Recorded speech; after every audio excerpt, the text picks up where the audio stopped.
السلام علیکم ورحمۃ اللہ وبرکاتہ۔ حضور اکرم صلی اللہ علیہ وسلم کی حدیث دیکھیے گا، بہت خوبصورت حدیث ہے، بہت خوبصورت حدیث کہ اس میں اعظم ہے یہ اللہ کا کہ اللہ رب العزت دعا کو فی الفور قبول کر لیتے ہیں۔ اللہ کے نبی صلی اللہ علیہ وسلم نے فرمایا کہ وہ اسم اعظم سورہ بقرہ میں بھی ہے۔ ابو امامہ فرماتے ہیں تو سورہ آل عمران میں بھی ہے اور سورہ طٰہٰ میں بھی ہے۔ بس حضور صلی اللہ علیہ وسلم نے میرے سامنے یہ بات کی تو میں سورہ بقرہ کھول کے بیٹھ گیا، میں سورہ طٰہٰ کھول کے بیٹھ گیا، سورہ آل عمران کھول کے بیٹھ گیا۔ یہ صحابہ کے اعمال تھے کہ وہ ڈھونڈ رہے ہیں کہ کون سی ایسی چیز ہے جس سے میری دعا میں جو مانگوں گا وہ پوری ہو جائے گی، کون سا اسم اعظم ہے۔ حضور صلی اللہ علیہ وسلم سے سنا اور اس پر غور و فکر کرنے لگے، یہ ان کے اعمال تھے۔ تو کہتے میں اس آیت پہ پہنچا سورہ بقرہ کی، اللہ لا الہ الا هو الحی القیوم، تو میرے ذہن میں آیا کہ اسی سے ملتی جلتی دو آیتیں ہیں آل عمران میں اور سورہ طٰہٰ میں بھی، الف لام میم اللہ لا الہ الا هو الحی القیوم، یہ والی آیتیں اس میں بھی ہیں۔ یہ تینوں آیتیں وہ فرماتے ہیں مجھے مل گئیں کہ مجھے پکا یقین ہو گیا کہ ان تینوں آیتوں میں کیا چیز ایک سی ہے جس سے میری دعائیں قبول ہو جائیں گی۔ ایسا کیا ہے، کون سا اسم اعظم ہے جس سے کہ میری دعائیں قبول ہو جائیں گی۔ کیا ہمیں معلوم ہے یا ہم نے کبھی سوچا ہے کہ یہ ایک ایسی دعا بھی ہے جس کے بارے میں نبی کریم صلی اللہ علیہ وسلم نے فرمایا کہ اس میں اللہ کا اسم اعظم موجود ہے، ایسا نام کہ جب اس کے ذریعے اللہ سے مانگا جائے تو اللہ عطا فرماتے ہیں اور جب دعا کی جائے تو قبول فرماتے ہیں۔ اگر آپ پر قرض ہے، بیماری ہے، بے روزگاری ہے، اولاد کا کوئی مسئلہ ہے، رشتوں کا، یا کسی بھی قسم کی پریشانی ہے تو یہ ویڈیو آپ ہی کے لیے شاید ذہن میں میرے ایک دم سے یہ اسم اعظم آیا ہے جو آپ کی زندگی کو بدل دے گا، جو آپ کی دعاؤں کو قبول کروا دے گا۔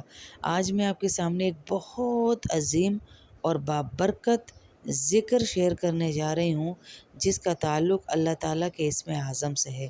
سب سے پہلے ایک بات سمجھ لیجئے کہ اسم اعظم کوئی جادوئی لفظ نہیں ہے کہ زبان سے ادا کیا اور فوراً کام ہو گیا۔ اسم اعظم اللہ کی عظمت، یقین، عاجزی اور اخلاص کے ساتھ مانگنے کا ایک ذریعہ ہے، یعنی کسی کو اس کے پسندیدہ نام سے پکارنے کا ذریعہ کہ ہم اس کے پسندیدہ نام سے پکاریں گے تو وہ ہماری دعائیں زیادہ سنے گا۔ نبی کریم صلی اللہ علیہ وسلم نے بعض دعاؤں کے بارے میں فرمایا کہ ان میں اللہ کا اسم اعظم موجود ہے جس کے ذریعے دعا کی جائے تو اللہ قبول فرماتے ہیں۔ اسم اعظم کیا ہے؟ علماء نے مختلف اقوال بیان کیے ہیں، لیکن ایک مشہور قول ہے کہ نبی کریم صلی اللہ علیہ وسلم نے اس دعا کے بارے میں فرمایا کہ جو شخص اللہ کو اس کے اسم اعظم کے ذریعے پکارتا ہے وہ دعا ضرور مؤثر ہوتی ہے، کیونکہ اس پہ اللہ تعالیٰ کی توحید، اس کی بے نیازی، اس کی وحدانیت اور اس کی عظمت کا اقرار ہوتا ہے۔ جب بندہ پہلے اللہ کی تعریف کرتا ہے پھر اپنی حاجت پیش کرتا ہے تو اللہ دعا کو زیادہ قبولیت کی امید ہوتی ہے۔ لوگ دعا کیوں کرتے ہیں لیکن قبول نہیں ہوتی؟ کئی مرتبہ ہم صرف مانگتے ہیں لیکن یقین کم ہوتا ہے، کبھی جلدی مچاتے ہیں، کبھی گناہوں سے توبہ نہیں کرتے ہیں، کبھی حرام کمائی کے کھا رہے ہوتے ہیں اور کبھی اللہ تعالیٰ ہمارے لیے بہتر وقت مقرر فرماتے ہیں۔ اس لیے اگر دعا میں تاخیر ہو تو یہ سمجھ لیں کہ دعا رد ہو گئی، یہ نہ سمجھیں کہ دعا رد ہو گئی ہے، بلکہ بہتر فیصلہ فرما رہے ہیں اللہ۔ ہم اس اسم اعظم کو قرض میں ڈوبے ہوئے تو بھی پڑھ سکتے ہیں اولاد کے لیے پریشان ہے تو بھی پڑھ سکتے ہیں، رشتے نہیں ہو رہے ہیں تو بھی پڑھ سکتے ہیں، شوہر اور بیوی میں ناچاکی ہے، شوہر شراب پیتا ہے، بے روزگار ہے، احساس ذمہ داری نہیں ہے تو بھی پڑھ سکتی ہیں، روزگار نہیں ہے تو بھی پڑھ سکتی ہیں، لمبی بیماری ہو گئی ہے تو بھی پڑھ سکتی ہیں، ذہنی سکون ختم ہو گیا ہے تو بھی پڑھ سکتی ہیں۔ اس دعا کو اپنے معمول میں شامل کر لیں۔ پڑھنے کا طریقہ کیا ہے کہ فجر کے بعد یا رات کے آخری حصے میں جیسے عشاء کے بعد بیٹھ جائیں اور یہ آیات پڑھیں تو اللہ رب العزت آپ کی ساری دعاؤں کو قبول کریں گے۔ روزانہ یہ معمول بنا لیں۔ بہت سے لوگ چاہتے ہیں کہ آج دعا کریں اور کل معجزہ ہو جائے، لیکن اللہ تعالیٰ بندے کا امتحان لیتے ہیں۔ بعض اوقات دعا فوراً قبول ہوتی ہے اور بعض اوقات کوئی نہ کوئی مصیبت اس کے ذریعے ٹل جاتی ہے جو ہمیں نظر نہیں آتی، اور بعض اوقات آخرت کے لیے ذخیرہ کر دیا جاتی ہے، لہٰذا کبھی ضائع نہیں ہوتی آپ کی دعا مانگی ہوئی۔ شاید اس وقت کوئی بہن یہ ویڈیو دیکھ رہی ہو جس کی آنکھیں روتے روتے تھک گئی ہوں، شاید کوئی ماں اپنی اولاد کے لیے پریشان ہو، شاید کوئی بیٹی رشتے کے انتظار میں ہو، شاید کوئی شخص قرضوں کے بوجھ تلے دبا ہو۔ میں آپ سے کہنا چاہتی ہوں کہ اپنے رب کا دروازہ نہ چھوڑیں۔ لوگ انکار کر سکتے ہیں، اللہ پاک انکار نہیں کرتے۔ یہ اسم اعظم اپنے نبی صلی اللہ علیہ وسلم کے ذریعے ہم تک پہنچایا ہی اس لیے ہے کہ اللہ نے ہماری دعائیں سننی ہیں، اور اتنے سارے جب یہ پریشان حال لوگ بیٹھے ہوئے، تو میری آپ سے گزارش ہے کہ اس ویڈیو کو شیئر ضرور کریں تاکہ تمام پریشان حال لوگوں کی پریشانیاں بھی ختم ہوں۔ اب میں آپ کو وہ بتاتی ہوں کہ اسم اعظم کیا ہے اور آپ نے اس کو پڑھنا کیسے ہے۔ بہت مجرب حدیث ہے۔ ابو امامہ کی حدیث کے جیسے الفاظ ایک صحابی اور فرماتے ہیں، مجھے یقین ہے کہ کوئی شخص اگر اسم اعظم کو پانا چاہتا ہے تو وہ یوں کہے، بسم اللہ الرحمن الرحیم، الف لام میم، اللہ لا الہ الا هو الحی القیوم، یا واحد یا ذی الجلال والاکرام۔ ٹھیک ہے، الف لام میم، اللہ لا الہ الا هو الحی القیوم، یا واحد یا ذی الجلال والاکرام۔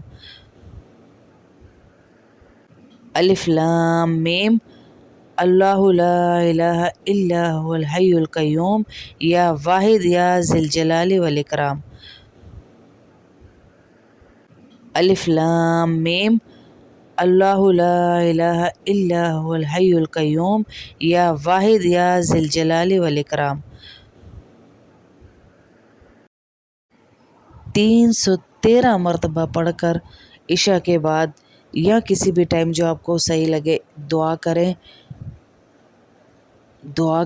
تو آج تک جس کو بتایا اس نے یہ نہیں کہا کہ میری کوئی دعا رد ہوئی ہو، تو آپ بھی پڑھیں انشاءاللہ، اللہ پاک آپ کی بھی دعائیں قبول کریں گے انشاءاللہ۔ بیچ میں شیطان آئے گا۔ 313 مرتبہ ایک ہی وقت میں اگر نہیں پڑھا جاتا آپ سے تو آپ جو ہے وہ توڑ کے پڑھ لیں، جیسے آدھا صبح پڑھ لیں، آدھا دوپہر پڑھ لیں، آدھا شام پڑھ لیں، اس طرح بھی پڑھ سکتی ہیں آپ، کسی بھی طرح پڑھیں، لیکن 313 کا عدد پورا کریں رات تک، تو انشاءاللہ اللہ رب العزت آپ کی دعائیں قبول فرمائیں گے۔